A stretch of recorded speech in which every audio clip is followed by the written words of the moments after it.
अस्सलाम वालेकुम नाज़रीन कराम। सुप्रीम कोर्ट से इंतहाई अहम और बड़ी ब्रेकिंग न्यूज। पाकिस्तान तहरीक इंसाफ ने लेवल प्लेइंग फील्ड के हवाले से एक दरखास्त दायर कर रखी थी और आज सुप्रीम कोर्ट में सब कुछ सबमिट करवाया गया, वीडियोस दी गई, यह बताया गया कि हमारे उम्मीदवारों को गिरफ्तार किया गया, हमारे उम्मीदवारों के कागजात नामजदगी छीने गए, यह बताया गया कि तइद कुनुंदा और तजवीज़ कुनुंदा को उठाया गया और यह भी बताया गया कि बड़ी तादाद में हमारे उम्मीदवारों के कागजात नामजदगी मुस्तरद कर दिए गए हैं और जो फैसले की तस्दीक शुदा कॉपी है वो भी नहीं दी जा रही।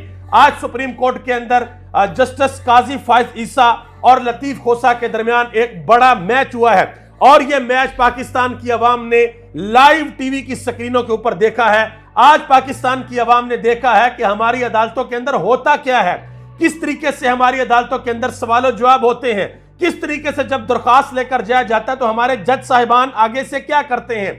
तो सबसे पहले मैं उस शख्स का शुक्रिया अदा करना चाहूंगा जिसने सुप्रीम कोर्ट को, ऑनरेबल सुप्रीम कोर्ट को यह मशवरा दिया कि आप लाइव समाअत करें, क्योंकि अगर यह लाइव समाअत ना होती तो बहुत से पाकिस्तानियों को यह पता ही ना चलता कि हमारी सुप्रीम कोर्ट के अंदर और हमारी अदालतों के अंदर क्या होता है। सबसे पहले नंबर पे मैं आपको यह बता दूं कि पाकिस्तान तहरीक इंसाफ ने 650 से ज्यादा जो उनके टॉप टियर लीडरशिप थी उनके नाम जमा करवाए कि इनके कागजात नामजदगी मुस्तरद कर दिए गए हैं और 2000 के करीब वो लोग थे जो तहरीक इंसाफ के हमायत याफ्ता थे, उनके कागजात नामजदगी मुस्तरद कर दिए गए और यह भी बताया कि तजवीज़ कुनुंदा और तइद कुनुंदा को गिरफ्तार किया गया।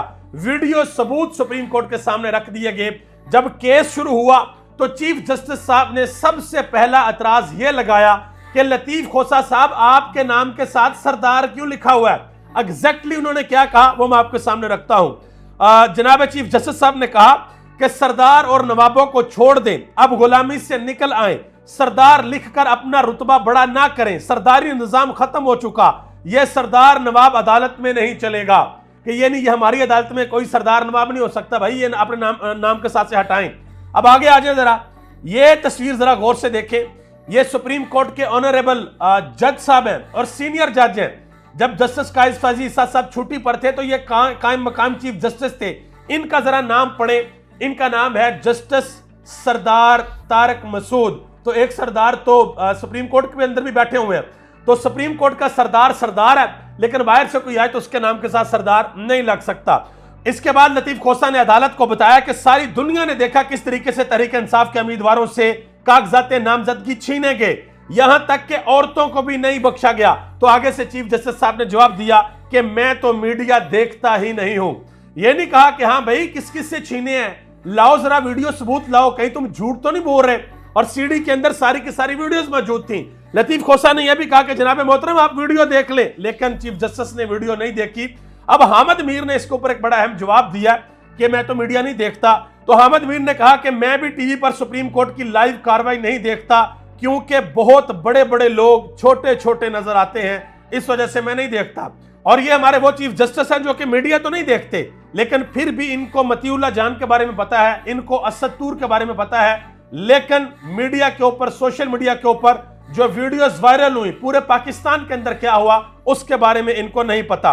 कागजात नामजदगी जो मुस्तरद हुए तो उसके ऊपर उन्होंने कहा कि जिसके कागजात मुस्तरद हुए हैं वो अपील फाइल कर दे, बात खत्म, ये चीफ जस्टिस ने कहा।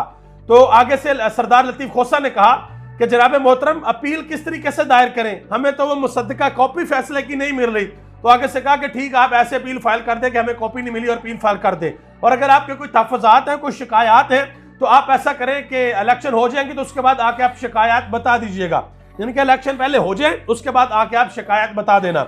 और फिर एक और बड़ी अहम बात, वो बात अहम यह कि सरदार लतीफ खोसा ने कहा कि चीफ इलेक्शन कमिश्नर साहब ये काम ठीक नहीं कर रहे, लेवल प्लेइंग फील्ड नहीं दे रहे। तो आगे से चीफ जस्टिस ने कहा कि चीफ इलेक्शन कमिश्नर को हमने तो नहीं लगाया। इसकी मिसाल बिल्कुल ऐसे ही है कि आप अपने घर के अंदर एक नौकर रखें और वो नौकर आपके घर के अंदर एक बड़ी चोरी कर ले, आप अदालत के अंदर जाएं और इस्तदा करें कि नौकर ने मेरे घर में चोरी कर ली है, और अदालत आपको यह कहे कि क्या आपने नौकर हमसे पूछ कर रखा था जिसने चोरी किया। बिल्कुल ये मिलती जुलती बात है। उसके बाद चीफ जस्टिस ने यह भी कहा कि आईजी पंजाब और चीफ सेक्रेटरी का इस इलेक्शन से क्या ताल्लुक है। इस इलेक्शन से उनका ताल्लुक कोई नहीं है, लेकिन आईजी पंजाब साहब की जो पुलिस है वो गिरफ्तार कर सकती है सबको, वो आरओ के ऑफिस से बंदे उठा के लेके जा सकती है, वो आरओ के ऑफिस के बाहर से अब पंजाब पुलिस के बंदे सिविल वर्दी के अंदर लोगों से कागजात नामजदगी छीन सकते हैं, ये सब कुछ हो सकता है, लेकिन उनका इलेक्शन के साथ कोई ताल्लुक नहीं है। आगे आ जाए जी। उस्मान डार की वालदा ने आज एक बड़ा अहम जवाब दिया है चीफ जस्टिस साहब को। उन्होंने कहा जी, चीफ जस्टिस काजी फायज ईसा साहब, अगर आपको नहीं मालूम कि इमरान रियाज कौन है और इसे कौन उठाकर ले गया, तो मुझे अपनी अदालत में बुलाएं, मैं आपको बताऊंगी कि मेरे दोनों बेटों को किसने अगवा किया। मैं बताऊंगी कि उस्मान डार को कौन लेकर गया, मैं बताऊंगी कि उमर डार को कौन लेकर गया। ये उन्होंने आज जवाब दिया। आगे आ जाए जी। जो लाहौर हाई कोर्ट के अंदर एक बड़ा अहम केस लगा हुआ है, जो पाकिस्तान तहरीक इंसाफ ने कागजात नामजदगी मुस्तरद होने के ऊपर अपीलें फाइल करनी थी, तो उसमें एक बड़ी अजीबोगरीब चीज नजर आई है कि 2 हल्के थे, मुख्तलिफ हल्के थे, और दोनों के जो रिटर्निंग अफसरान हैं उन्होंने एक ही फैसला लिखा हुआ, डिट्टो कॉपी एक ही फैसला, तो वो जज साहब ने उसको उड़ा दिया।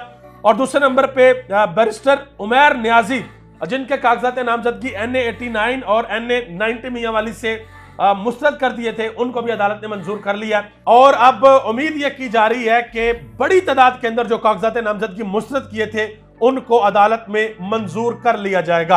आप सबका बहुत बहुत शुक्रिया। पाकिस्तान जिंदाबाद, पाकिस्तान के अवाम और पाकिस्तान के इदारे पाइंदाबाद।